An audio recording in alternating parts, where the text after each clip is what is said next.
Okay, let's get started. Good afternoon, or good morning, or good evening. Thanks for joining us from wherever you are in the world. My name is Chandra Bhatt. I'm at the University of Texas at Austin. Welcome to this edition of the Webinar Plus series of the US Department of Transportation's National University Transportation Center, or UTC, on understanding the future of travel behavior and demand. Now, I do know that there are some people beyond academia in attendance here today. So by way of a quick introduction of our UTC, we are a tightly knit group of scholars, researchers, and policy specialists from 8 different universities from across the United States. And we work closely to promote breakthrough transformations in measuring, monitoring, modeling, and managing travel behavior. We also work with the industry and public agencies to take our research findings through technology transfer to have a tangible impact on the ground to improve the mobility of people and goods, and this across all modes of transportation. So our TBD webinar series strives to bring experts who can discuss and share their thoughts on some of the most pressing and timely topics of the day. And I think we can all agree that given the fast evolving technological climate as well as demographic landscape of today, how best to reduce traffic congestion is an urgent issue at hand, especially the short and long-term effectiveness of adding capacity given the basic economics of demand and supply and the reality of induced demand. And that is exactly the topic we have for today. So the agenda will be as follows. After my introduction of the speaker and the talk, there will be a commentary by Dr. Steve Polzin, who is a member of our UTC, followed by Q&A. Please do enter your questions and comments in the chat, and we will try our best to get through as many as possible at the end. The recording of this webinar will become available shortly after the end of this webinar, and I would like to extend my deepest appreciation to Dr. Irfan Bator, Professor Ram Pendiala, and Dr. Steve Polzin for working behind the scenes to coordinate this seminar. So with that, I have the distinct privilege of introducing the speaker of the day, Professor Alex Annas. He is the Frank and Josephine Goodyear Professor of Economics at the State University of New York at Buffalo.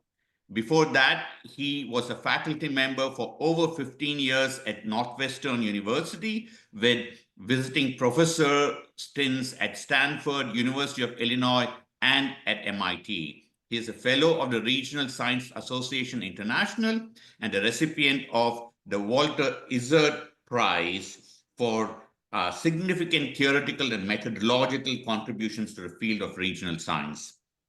He is a developer of ReLU-TRAN, a computable general equilibrium model that brings land use, labor markets, real estate development, transportation, energy utilization, and emissions all under one generalized approach. He has applied this model to the analysis of congestion, road pricing, and urban sprawl in Chicago, in Los Angeles, and in Paris. So as should be quite obvious with this brief introduction, what is particularly unique about Professor Annas is his command of economic theory, but also taking that theory into empirical and applied analysis. On a personal note, I was fortunate to be at NU at the same time that Alex was a professor there. And I vividly remember taking his course. His assignments were very open-ended and extremely challenging, I would say. And it was, in fact, after taking Professor Annas's course and also Professor Koppelman's and Professor Schofer's course that I got fascinated with economics and demand analysis. And so I owe my interest in land use, regional science, and consumer choice modeling, in part to Alex. So with that, Alex, we really appreciate you being here. Thank you for being here. We eagerly look forward to your talk on the very provocatively worded topic of how and why expanding roadways reduces congestion despite induced travel. So, Alex, we so look forward to hearing from you. Chandra, thank you very much for those kind words. And I'd like to add that you are one of our best students ever. And you've done so well. You make us extremely proud. And I will be happy to give this webinar. I'm very privileged to be invited. So I will share a PowerPoint and go right into it, if that's okay. So let me see here.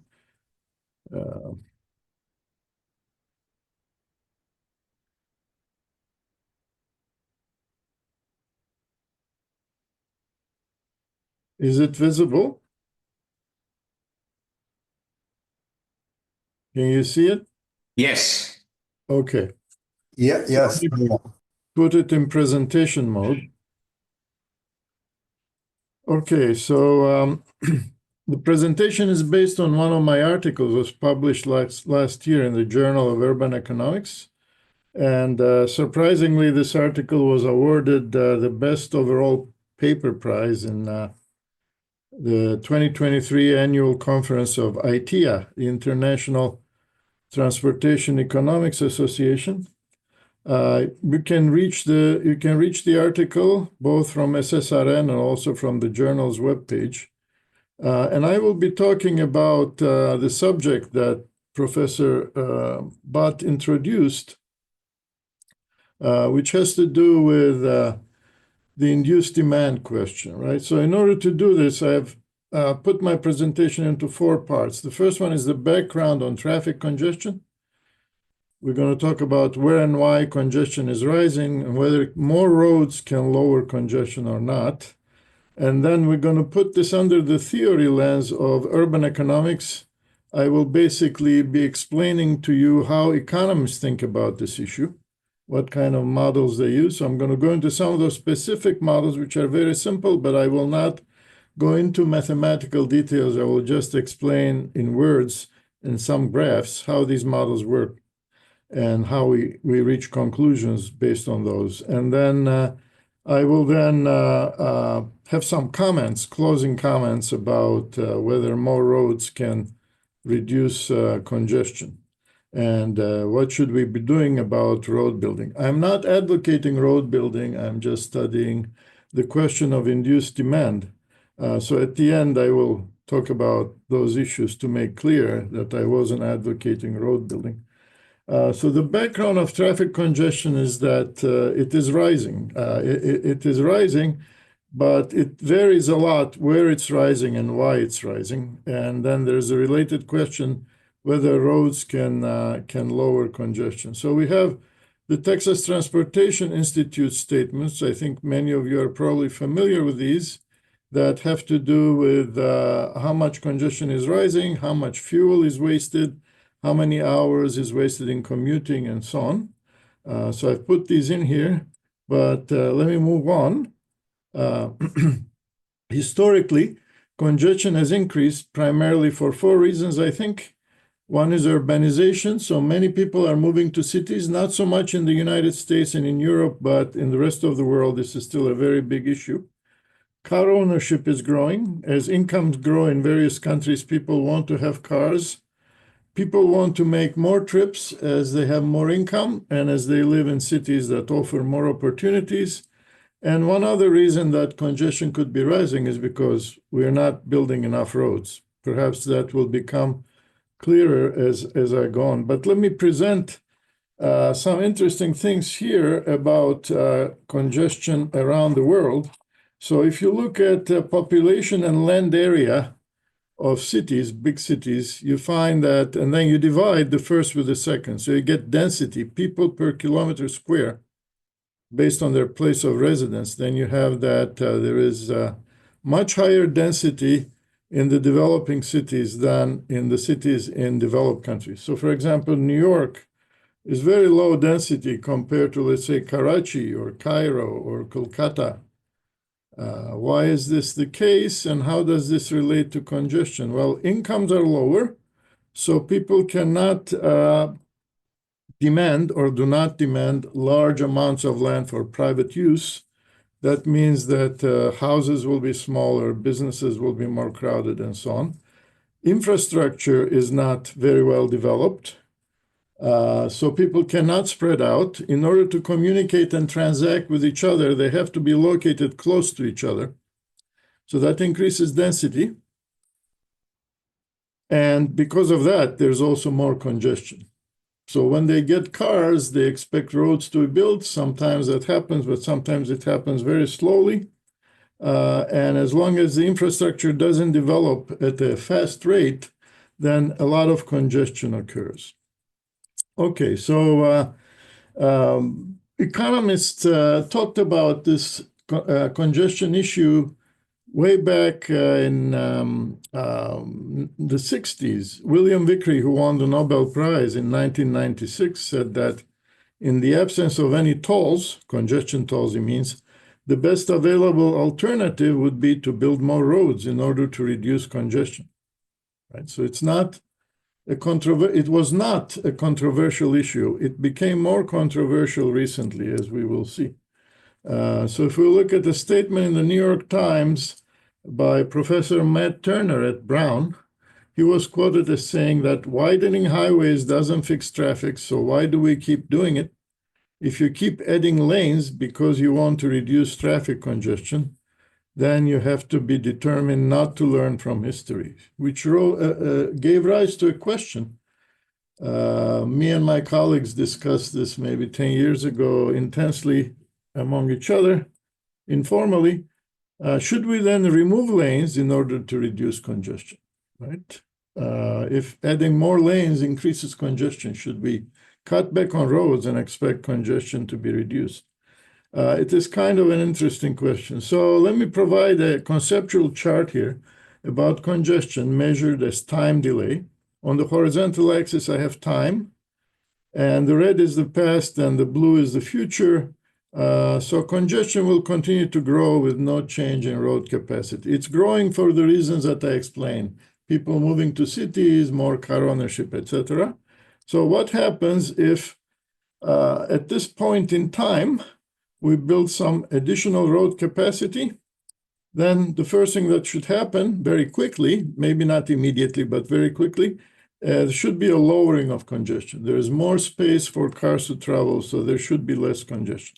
Then there should be a rebound effect that would take some time, perhaps even years, perhaps only months.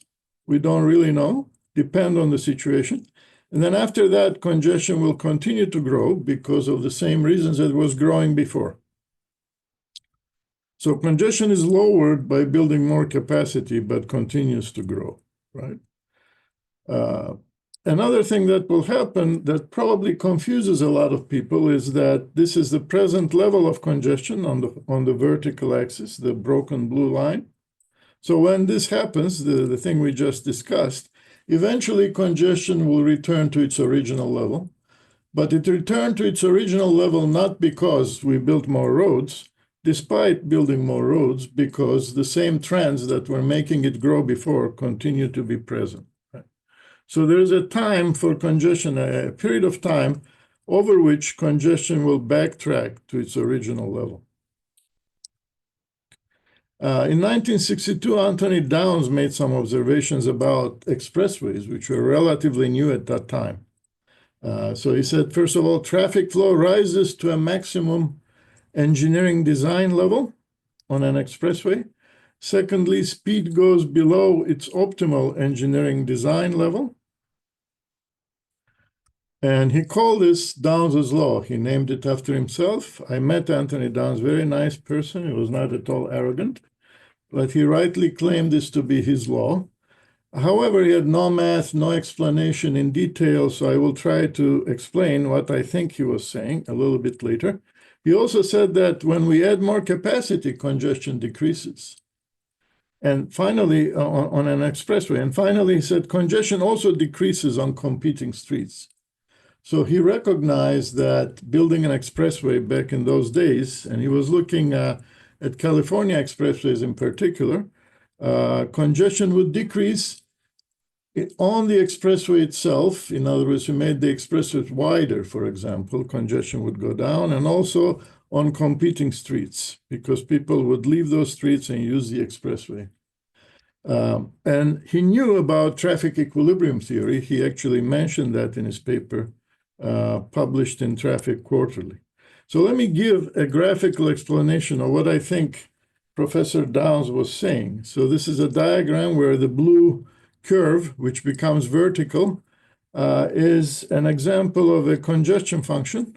As the cars per hour flowing on the road increase, the time cost per car trip is increasing. And the red line is a demand curve. Demand is downward sloping, which means that if time cost is higher, fewer cars want to travel on the road. Okay, so at C0, the cost is very low. There is no congestion, but when the number of cars per hour reaches a certain level, T01, then congestion begins to build up, and then it reaches a maximum level that Professor Downs was referring to. Now, if we build more roads, or a parallel road, or make the road wider, then the congestion function shifts from the blue position to the red position. It takes more trips for congestion to build up, and the maximum number of trips it can accommodate, the road can accommodate, increases. So we get a reduction in cost, and we also get a reduction in the excess time to get on the expressway, which is on the vertical part of these curves. So looking at this, a maximum flow is reached, but the maximum flow is higher if the expressway is wider or more expressway is built. And there is a optimal speed and corresponding travel time that occurs that can be reached if the congestion becomes high enough. But congestion has decreased because the red is intersecting the congestion function here when the road is narrower. When we make the road wider, the intersection happens there. The demand curve is downward sloping, and therefore congestion is reduced after all these adjustments are taking place. The time to access the expressway is on the vertical part of the congestion curve, and that is also decreased. So this is really what I think Professor Downs was talking about, and I've been explaining this, and no one really disagreed with me, so I think I'm probably right. Since then, what has happened is that in about 2012, about 50 years after Professor Downs' paper, some economists started running regressions where the dependent variable was the vehicle miles traveled or vehicle kilometers traveled, and on the independent side, they used the length of a road or the total length of roads in an urban area.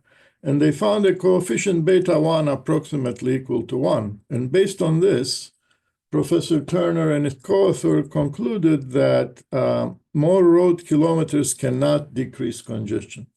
Because what this regression is saying is that if you, for example, increase the road lengths by about 10%, let's say, then the vehicle kilometers traveled will also increase by 10%, because beta 1 is an elasticity because you have log-log regression. So the problem with this approach is that it ignores that perhaps VKT is not a very good measure of congestion. It's actually a measure of road utilization. So if we were to reduce congestion, we should expect people to travel more and therefore to travel more miles, more kilometers. But that's not a measure of congestion increase.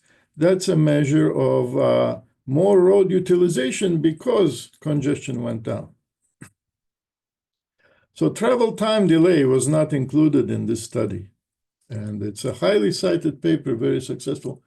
Many others repeated this exercise for other countries, etc. Now, the lens of theory says that we knew how to model congestion theoretically, and we need to revisit that issue, because when economists modeled congestion in the 60s, they didn't pay a lot of attention to the induced demand question. However, all the work showed that if you build more roads, congestion, I think it all showed that congestion does go down. So time delay is very important, and we all recognize that time delay is related to the ratio of traffic and road width, not road length. So the metric has been used by all urban economists in the years following Professor Downes's observations, and here I have a partial list of such economists. And we all are familiar with the Bureau of Public Roads equation, for example, which actually originated in FHWA and its predecessor. The Bureau of Public Roads tells us that there are three important variables. T is trips, which comes from demand. K is capacity, and G in this equation is time cost of travel. So if the trips divided by capacity increase, then travel time should increase because beta is positive and gamma is generally something like maybe 4 or 3 or higher. So let's look again at congestion. Here's a downward sloping demand function. If the road capacity is increased, the curve AA prime shifts over to the curve AA double prime, and the time cost, which is measured on the vertical axis, drops down, as indicated by the blue arrow, from point E to point E prime. This induces more travel because what happened is that the road is wider, travel time came down, so more people are interested in traveling. And so we move from E to E prime. This is typically what happens. Here we're assuming, though, something very important, that the road did not cause the demand function to shift position. I will come to that later. More capacity reduces the time cost of travel, increases trips because the demand for travel is downward sloping. Here I drew a demand curve which is perfectly flat. And in this case, if we did the same thing, namely increase the road capacity, so shift from AA prime to AA double prime, there is no change in time cost, but a lot more trips happen. You can see that directly from the diagram. Aggregate time cost increases because there are more trips at the same travel time. So if you multiply the two, you're going to get a much bigger travel time. However, there hasn't been a change in congestion. And consider the other extreme where the demand function is perfectly inelastic, which means it's vertical. Then travel time falls from E to E prime, but the flow of trips is the same. There has not been an increase in trips. So when demand is perfectly elastic, travel time doesn't change. When demand is perfectly inelastic, the trips don't change. In this case, the aggregate travel time would decrease because each trip takes less time and the number of trips has not changed.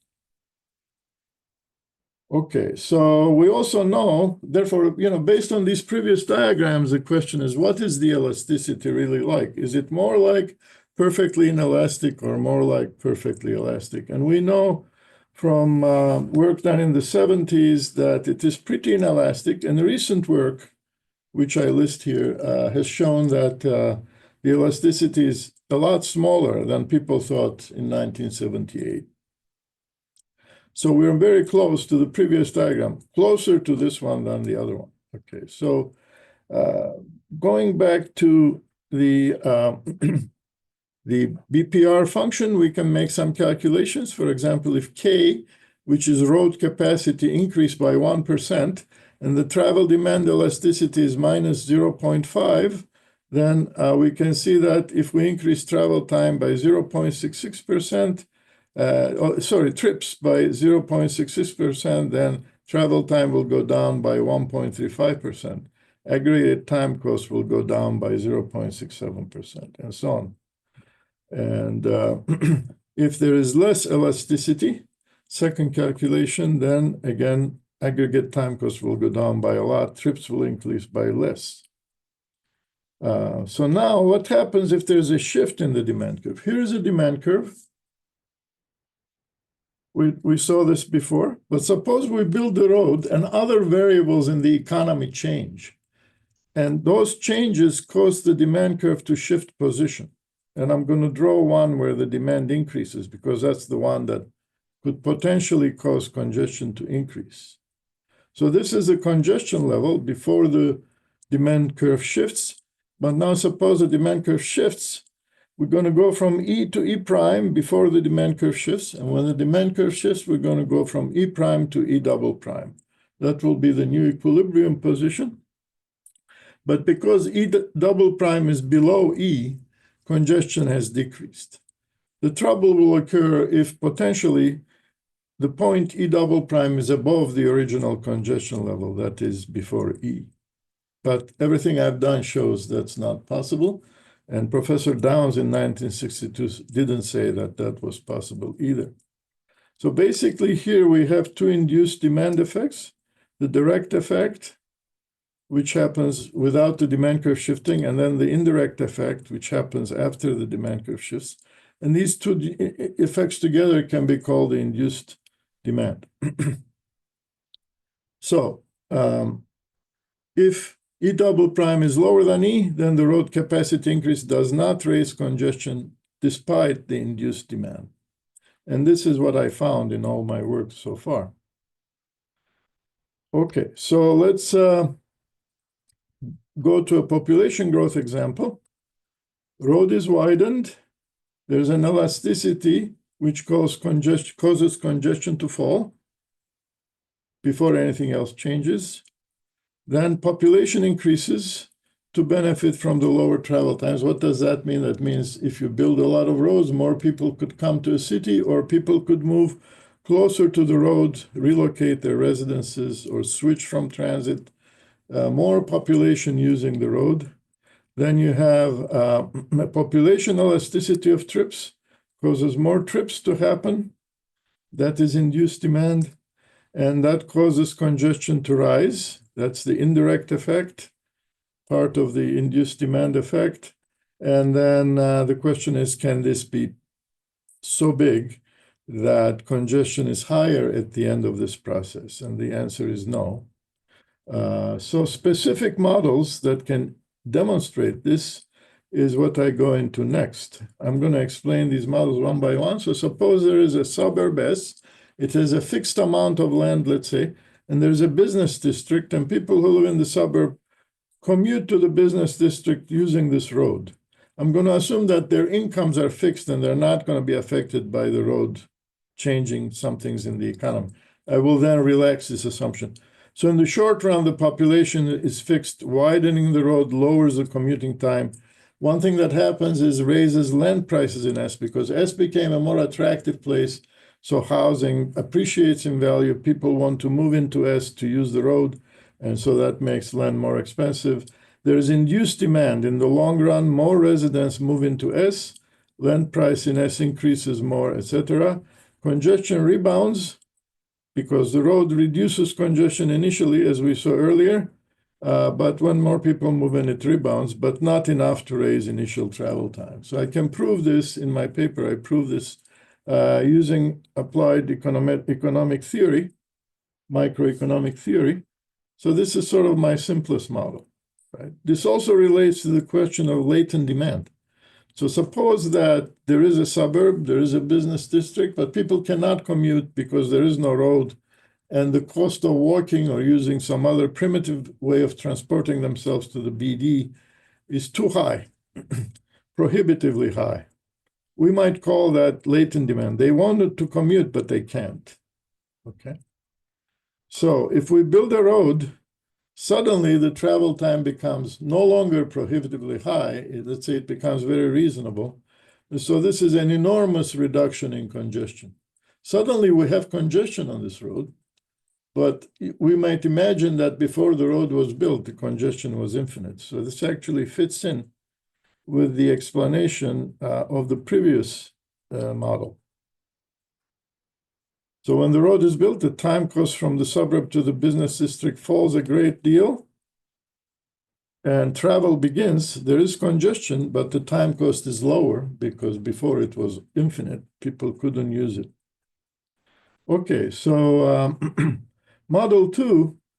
In model two, I allow myself to let the road influence the labor market, and that would then have potential effects on income, because when more people want to move into S in order to be able to work in the business district, the supply of labor to the business district increases, and this should have a depressing effect on wages.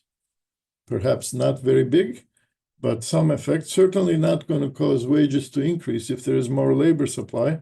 So congestion will rebound, but not enough to raise to the initial travel time. So I show this in the paper as well as an extended model. So in this case, because the labor market is affected by the road, this corresponds to the shift in demand that we saw earlier, because the income change causes the demand curve to shift.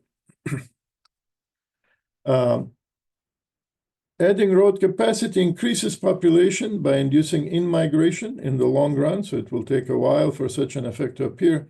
The higher labor supply after the in-migration decreases wage income. With lowered income, we can prove that congestion must decrease with more capacity. And this result continues to hold when the change in income changes the value of travel time as well. And we can then go to the next model. The next model says that more road capacity attracts more population. And sometimes these populations that are now working in the business district are creating Marshallian productivity externalities, which is a concept in economics that originated from Marshall back in 1920 and actually earlier. So it's the idea that in some industries, when you have more people working together, a bigger labor force, then they generate more ideas. These new ideas make people more productive, etc. So if you build a road into such a place, then more jobs will come to that place, more ideas will be generated, and the workers will become more productive. If the workers become more productive, they will be paid more. And if they're paid more, then perhaps congestion will increase because they will want to travel more, things of that nature. Now, we know these effects do exist because they've been measured by, for example, Ciccone and Hall's 1996 paper in the AER measures this effect, but the magnitude of this effect is low. It's not really extremely strong. So the elasticity of labor supply on income is much higher than this elasticity here, which is the effect of labor supply on productivity. So therefore, this effect, I rule it out because I cannot rule it out theoretically, but I can rule it out by reference to the empirical evidence. Then we have the non-work trips thing, that added road capacity attracts more people and workers. We went through that. But each new worker now wants to not just commute, but make additional non-work trips, for example, going out to eat and doing many other things, shopping, etc. So pre-existing workers also make some non-work trips. We know that's true. For example, there is this paper by Nelson and Niles that I really like, year 2000, that shows that 75% of all person trips in urban areas are not commuting trips, non-work trips. Right? A lot of these trips are maybe not as long as commuting trips in some cases, but they are important. So this means that each new person may add about 3 to 4 trips on average. So we can take that into account because someone might say, okay, the road will attract new people to the area, they will do commuting, but they will also do these other trips. So then would that cause congestion to increase? And again, I show that that's not the case. Then I look in the paper at whether building more roads reduces congestion, even when roads are undersupplied or oversupplied or optimally provided. So there is a way in economics to figure out what amount of a public good is optimally provided. Applying that theory to roads, we can see that in all those cases, adding more roads lowers congestion, does not increase congestion. In other words, even if overshoot and build too many roads, this will still cause congestion to decrease. Same as in the case where if we have too few roads. So we all know how to sort of make this explain this a little bit differently. So suppose I increase capacity, travel time will be affected. Travel time will fall, effect 2. Then more trips will happen because travel time became lower. And then travel time will backtrack a bit because the additional trips will cause congestion to backtrack, so travel time will backtrack. And then that will cause fewer trips to happen. So this process can continue until a convergence happens. And at the end, there will be net changes. There will be more trips, but lower travel time. So increasing the capacity, number one, will eventually cause less trips to happen. More trips to happen, but travel time to go down. Or to put it better, increased capacity, travel time will go down and there will be more trips. Okay, then I go into spatially detailed models. These are a little more complex than the simple suburb business district model that I presented. So suppose you have two competing roads connecting different suburbs or complementary roads connecting inner and outer suburbs to the central business district, or Downs's expressway. So I will go through these one by one. So here we have two different suburbs, S1, S2, connected to the business district. One road connecting S1 is shorter than the other. Widening road 1, some people will move to suburb 1 from suburb 2, right? Because suburb 1 becomes more attractive if you widen the road. So its population cannot decrease. It will increase. People will move to suburb 1. There will be congestion on both roads, but it will be lower. Suburb 2 will be decongested because some people will move to suburb 1. So road 2 connecting S2 to BD will become less congested. The road 1 will become more congested, but road 1 has been widened. So the induced demand effect, again, can be examined, and I show it cannot be so that the congestion between S1 and business district will increase. Widening road 2, instead, will cause people to move from S1 to S2 in the margin. Some people will move. And again, congestion on both roads will decrease. But in this case, we widen the longer road, so VKT will increase. Whereas in the first case, VKT will decrease because we widen the shorter road. And then now here we have two suburbs, S1 and S2, but they're sequentially connected to the business district. So this is a different situation than the previous one, needs to be examined separately. Widening road 1, people move from S2 to S1. Congestion on both roads is lower. VKT decreases because more trips are happening on the shorter road. Again, there are changes in rents, but those are sort of intermediate things. I don't want to go too much into that. Aggregate travel cost decreases. Widening road 2, people move the other way from S1 to S2. Congestion on road 2 is lower. VKT increases because more trips are happening on the longer road. And again, I don't want to go into the rents. Aggregate travel costs may increase in this case or may decrease.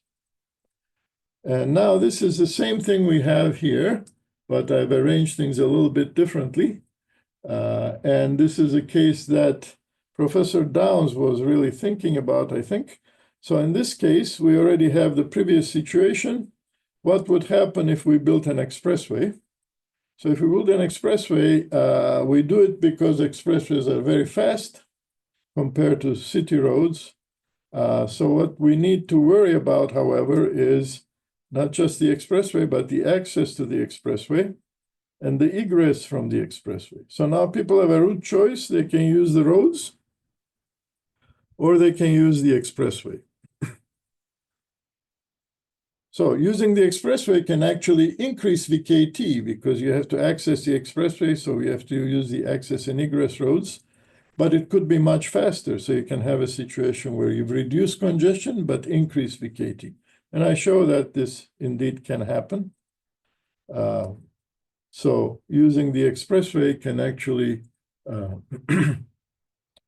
increase VKT.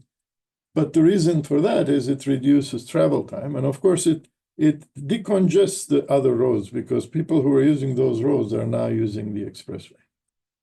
So expressway reduces congestion and travel times, which can cause VKT to increase. And then more complex situations can be studied, but these are harder to do with pencil and paper and by proving certain things about equations in a simple setting.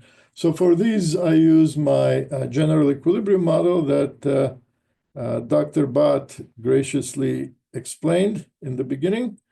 So I've done simulations with Chicago, and these simulations went over 30 years, beginning in the year 2000, going to year 2030.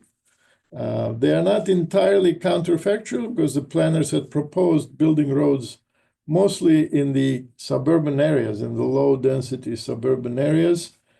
So I looked at that particular case, and what I found is that this would be a 20% increase in aggregate road capacity over 30 years, built in stages, concentrated in the other suburbs, and only a 2% increase in VKT would happen over the same period.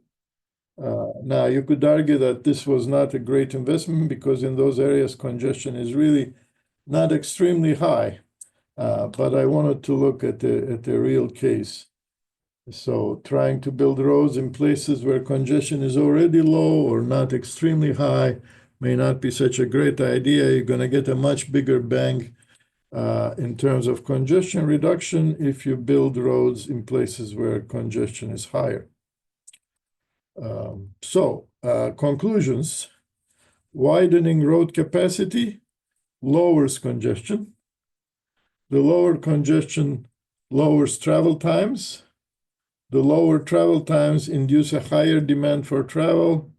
More vehicle kilometers are traveled. This is a reflection of the benefit of building roads because people are traveling longer, more miles, because they are taking advantage of the lowered congestion. Unfortunately, the authors I mentioned earlier misunderstood VKT as an indicator of congestion instead of viewing it as a benefit of congestion. Whether aggregate VKT increases or decreases depends on a lot of things. Whether the short or the long roads are widened, in other words, which roads are widened makes a difference. How many trips switch to the widened roads, and how many new trips are induced because of the road building. Okay, so now I want to make some comments on the road expansion.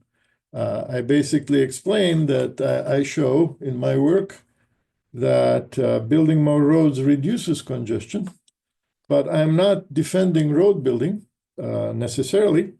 Again, I will approach this the way economists like to think about it. Should there be more roads? There should be more roads if the social marginal cost of a road is properly calculated and then compared to the social marginal cost of a road. So when we think about the social marginal cost of a road, we have things like congestion itself. The delay is a cost. We need to account for it as a cost. There are things like noise, accidents, pollution, the opportunity cost of land, because roads take land. So if we use a piece of land to build a road on it, we cannot use it for something else. So it has an opportunity cost.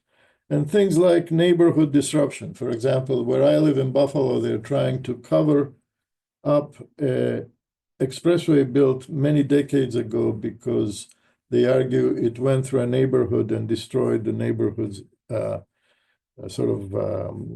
nice features of the neighborhood where people could interact with each other, and now they cannot. So they're trying to build something over it so people can go from one part of the neighborhood to the other.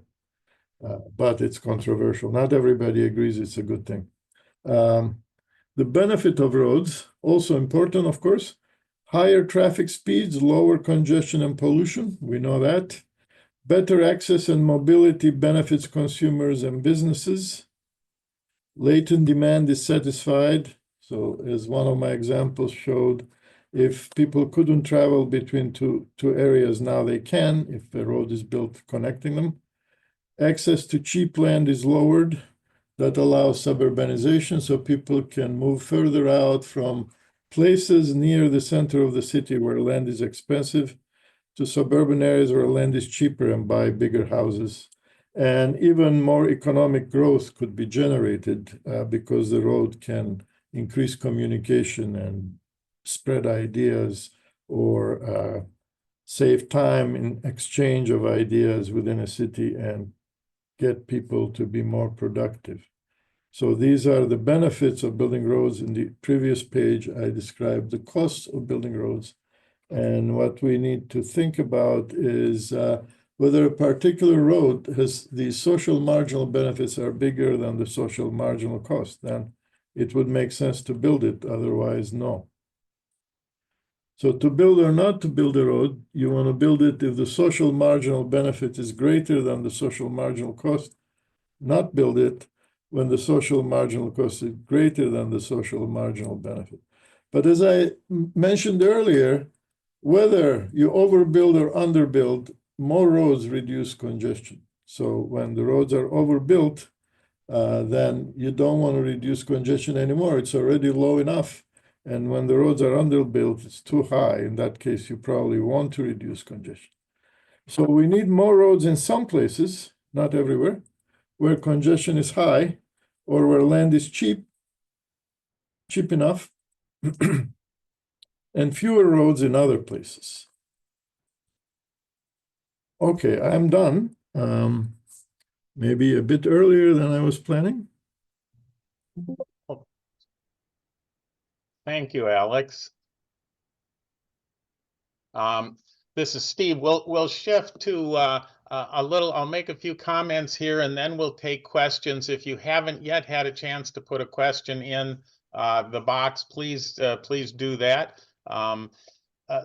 A couple of general observations. I too had the benefit of Alex as a professor at Northwestern more years ago than I care to remember, but I can very much remember taking planning theory courses from him and really enjoying the discussions about the role of the planner and the implications of planning, which really ties in with today's topic of induced demand. Because this topic has taken on a significance in terms of planning and policy decision making. It's gravitated. There's been attention to this topic in a lot of the contemporary as well as the professional media.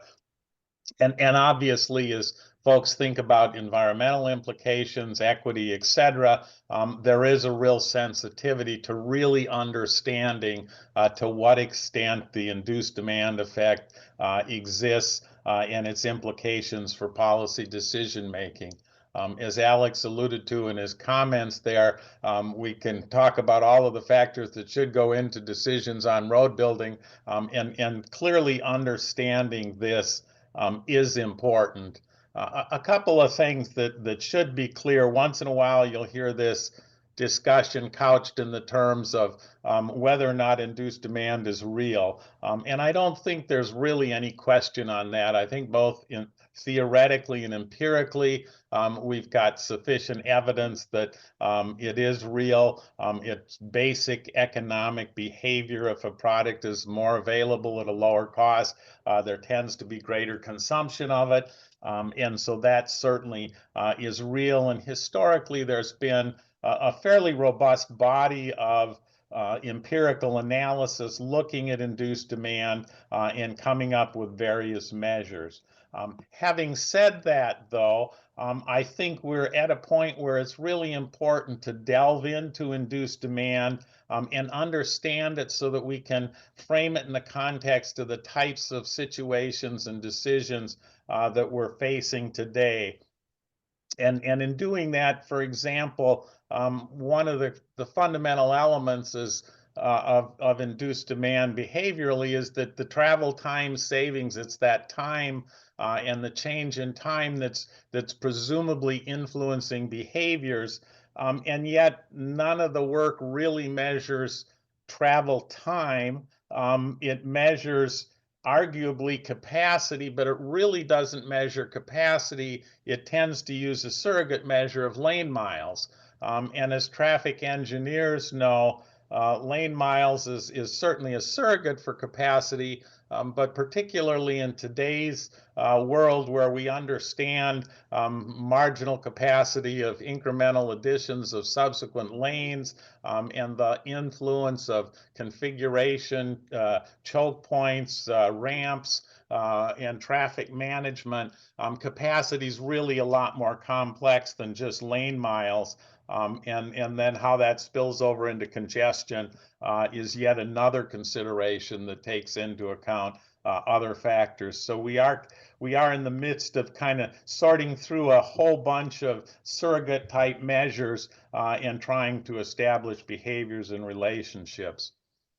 Another element of induced demand that has intrigued me from an analysis perspective is understanding the true components of it, because they each have their own implications in terms of planning and policy. Obviously, there's the trip rate issue, and that's a particularly interesting one in that, you know, to the extent that there's less congestion, it might induce somebody to take a trip that they wouldn't have otherwise. You're sitting home in the evening thinking about an ice cream cone, traffic's bad and it's not worth it. Traffic's not so bad, maybe it is worth taking that trip, for example. But we've seen some strong evidence that trip rates are dramatically different than they were, say, 20 years ago. And we've seen that trend of declining trip making partly as a result of communication substitution, but across multiple data sources for the past 20 years.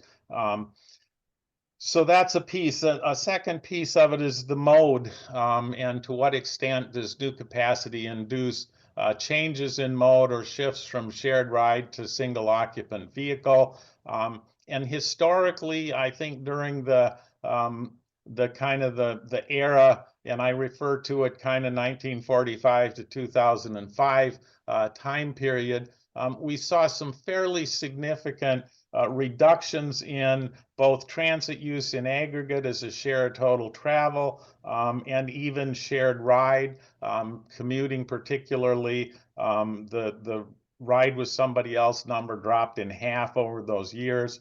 And there's simply less people using other modes to shift at this point in time. So there's kind of less reserve of potential behavior changes associated with that.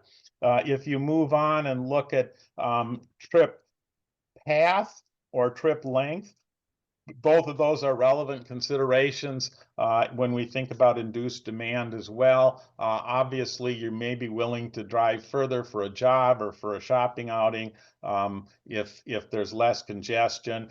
So that's certainly a legitimate element of the situation. And the path decision, the routing decision you make in Alex's scenario with the freeway where you may travel a little further but have a shorter overall travel time, it certainly speaks to that. The piece that I think is a little bit more intriguing and has strong policy implications is the redistribution of activities in land use and population, and what share of induced demand is that. And that really spills into what I think is critical in terms of refreshing our empirical data sets to understand induced demand. We're at a real different point in time right now with respect to population and travel growth than we have been historically. The country was growing VMT at about 5% per year between 1945 and 2005. About 2% of that was population growth, and the other 3% was VMT per capita.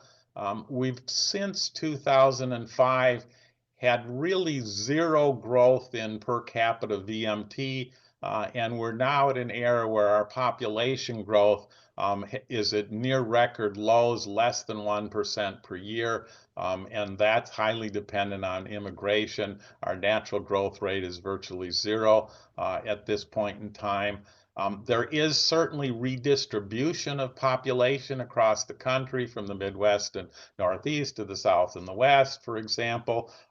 But in aggregate, it's different. And from a policy perspective, it's important to understand what is the magnitude of the shift in activity in proximity to new capacity, because that new population would generate demand wherever it tended to reside. Now, it might reside in a physical configuration that's more or less travel intensive, but nonetheless, that's not net new population. So sometimes when you see people talk about, well, if we quit building roads, we won't have more congestion.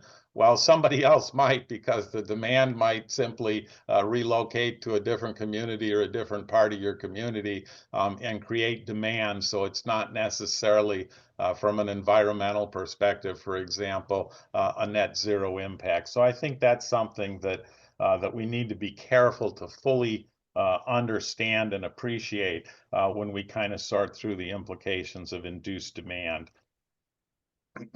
The other element of that that is particularly relevant going forward is we've seen a strong tendency for communication substitution. It's been kind of most visible in telework and e-commerce.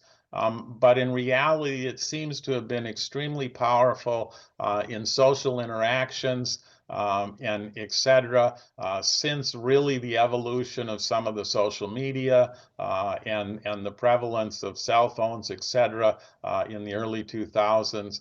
And so we've seen that contribute to a real dampening of trip growth and trip rates. So it's not clear that the kind of propensity or the actual core latent demand is at the same magnitude that it was during the last century and during the period where most of the empirical data regarding induced demand was collected. So it really begs kind of having new data that reflects how are people responding to capacity increases in this era where there are different contexts as it relates to travel. We've reached in about 2022 kind of the highest level of auto availability that we've had in the country since they started measuring that. So a lot of conditions suggest some saturation effects in travel demand relative to periods 20 and 30 years earlier. The last point I want to make in terms of behavioral differences that we need to understand relates to freight, service, and commercial travel. And we know that freight's historically, heavy freight's been about 10% of total VMT, but we're seeing strong increases in light freight and commercial and service vehicles, all those lawn crews and cable company vehicles, repair trucks, etc., all of the public service vehicles, the delivery vans, police, fire, mail, etc. And we don't know how those folks respond to changes in congestion. It's easy to kind of envision how an individual might react to reduced congestion and change their behavior. But a lot of these are service and client and customer driven demands, and they may respond very differently to changes in congestion. If you've got to deliver the mail, you've got to deliver the mail. You're not going to say, well, it's too congested, I'm not going to deliver your mail today. So the elasticities for some of these components of demand might be different. And the data suggests that this could be 30 or more % of total VMT. And obviously in certain corridors, it could be very, very strong. You've got some freeway corridors, for example, where truck traffic might be 40, 50% of total VMT, and that's not necessarily going to have the same elasticity with respect to congestion as other traffic would. So I think that that's an element that we need to pay attention to as we strive to learn a little bit more about induced demand.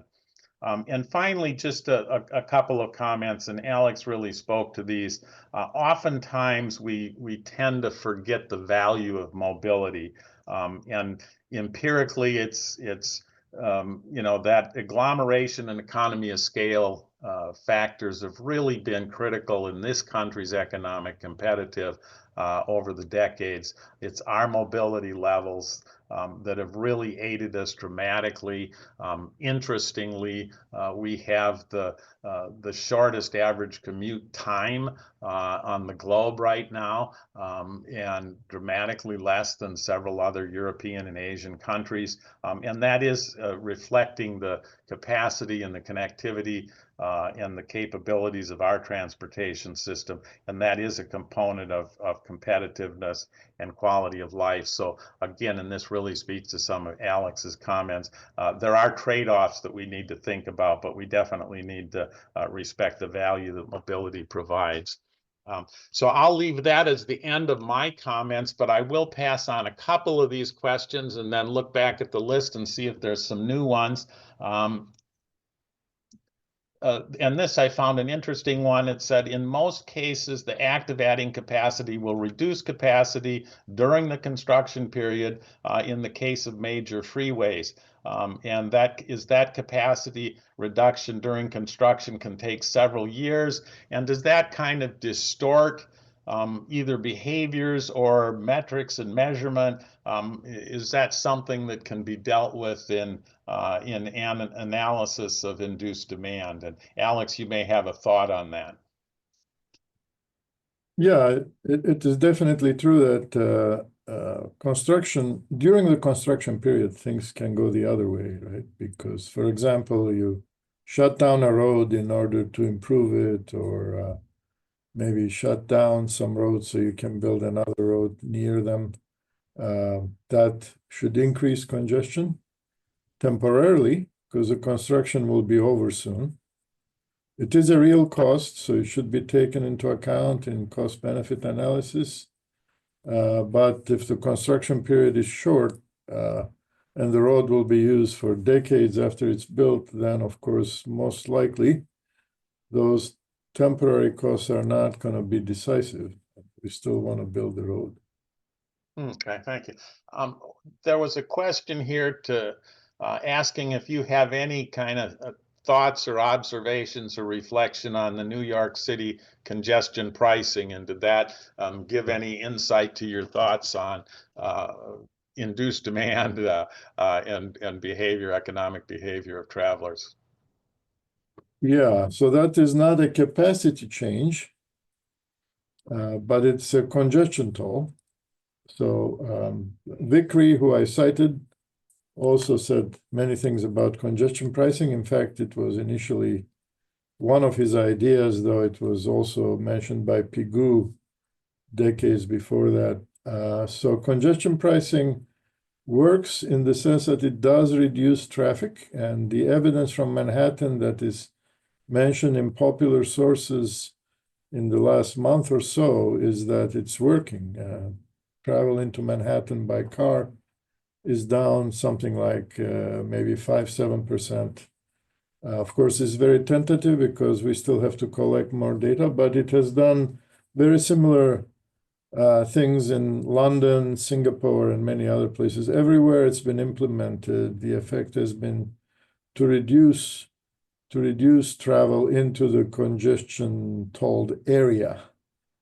However, it is not very equitable. Some people who don't have enough income do not want to pay the toll because it really hurts them. The people who have high value of time and typically higher income people, then they benefit because they save a lot of time. But the poorer people are hurt. So it's very inequitable.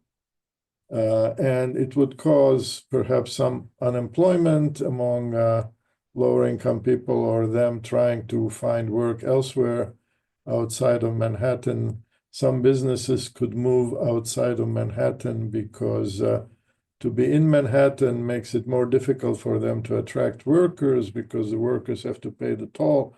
So if they want to attract the same workers, they may have to pay higher wages. So this may make it less attractive for them to stay inside the tolled area and maybe move out to New Jersey or some other place nearby. I think, there's been some talk about that, but this is not an effect you would see immediately. So it's something that we would have to watch and see if it's happening years from now. Maybe a few years from now, we'd begin to see some such effects. We had a comment and kind of a question here from an individual suggesting that if say a rural road is widened because of safety or reliability, robustness, etc., other considerations than congestion, do you still think you'd get an induced demand effect? Is there any evidence to suggest that you might induce demand on roads that are modified for other motives than congestion reduction? Yeah, I think it doesn't matter why a road is modified. If we make a road wider, let's just talk about an increase in capacity, make the road wider, you would have some induced demand. It may be very small in some cases. So if you do this in a very low density area where the road is almost never used already, you probably don't want to do it there. But let's say you did it there, you're going to have a very small induced demand effect. But if you do it in an area that is more busy, the road is more valuable to use, then you'd have a bigger induced demand effect. So, of course, safety was mentioned in the question. So I'm not a safety expert, but my understanding of safety is that it depends on speed, also depends on density of traffic. So if you induce more demand, there could be a negative effect from that there could be more accidents, at least in some situations. But remember that every time you attract demand to a new facility, you're decreasing demand for another facility that was previously used more intensively. So demand is switching into the new facility from another facility. And so these things are not so easy to determine. Things like whether there would be more accidents or not, I think require more in-depth analysis. Kind of relating to that, as I've been thinking about induced demand, one of the things that became apparent when you look at the historical trends where we were adding VMT at about 19 times the rate that we were adding lane miles during that 1945 to 2005 period. Some of the demand on new facilities wasn't demand that had deviated from a congested road in the past. It was demand that was in effect subject to congested alternative parallel routes that shifted to take advantage of the new capacity, kind of like your freeway scenario. Right.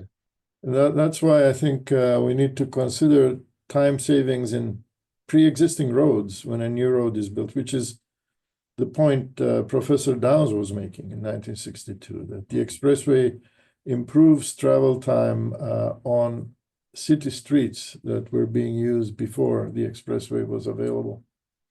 Yeah, that begs the question of understanding the impact area when one's looking at induced demand analysis and understanding the redistribution of flow within the network. Yeah. There was a question as to whether or not any of your analyses or modeling has, or work that you've seen has explicitly included transit in the sets of equations and behaviors. Is there any way to integrate that in an analytical sense? Yes, so in the application of Relutran to Los Angeles, where transit is unfortunately very low, but in Paris, it's very high. So in Paris, they're building a circumferential transit system that's going to sort of circumnavigate Paris city. And the reason they're doing this is to decongest Paris and to get some of the jobs in Paris to spread out, to locate in suburbs that this circumferential transit system will connect to each other. So this is in another paper, was published in Transportation Research Part B also last year. And what this shows is it does work that way. The effects are not huge. The planners were very disappointed that my model didn't show some suburban places would boom so much that Paris would become really much lower density. That didn't happen. I don't think you have a huge effect, but it does work as expected that if you build such a system, for example, it will attract jobs which are currently in Paris to suburban locations. And these will be able to, some of the people working in these places will be able to commute by train instead of by car, because in this case, the circumferential system is train, not car, not highway.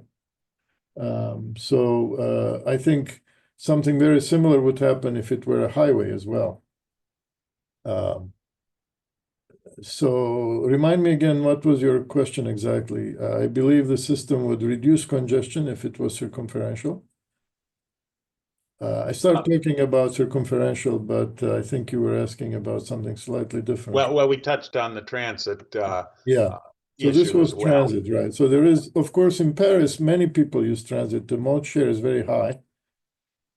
It's more dense than most American cities, and it is very transit dependent. The transit system is very good, though in some places it's very crowded. It's also reasonably priced relative to driving. Paris is very congested by car. As opposed to, say, Los Angeles, where transit is extremely low, something like 2% or maybe 3%. In Paris, it's over 30, I believe. So what you get is a bigger mode choice effect. So more people switch to transit if you make a new transit line available. That issue of ring roads reminds me of the issue of understanding potentially if there's a different induced demand associated with adding a new link in a network versus adding capacity on an existing link, and is the analysis of that or the implications of that different? Right. So I mean, there is the Brace paradox, which says that sometimes adding a new link to a network can actually make congestion worse. But if you have congestion pricing and you do it correctly, like exactly, let's say, then this effect doesn't exist. It only exists because roads are not congestion priced. So there's been some work on this. There was I forget the name of the authors, it's cited in my paper, who found some Brace paradox type links in places like Boston and some other places. They were actually neither engineers nor economists. They were, I think, physicists who got interested in this issue. But this is considered very rare, or it only happens in some weird situations. So I have not really looked at that directly. I mean, I've not tried to create examples where Brace paradox happens and then see whether in that situation, making a link wider actually works as expected. But most people consider, most experts, I guess, consider this a very unimportant situation that doesn't happen very frequently.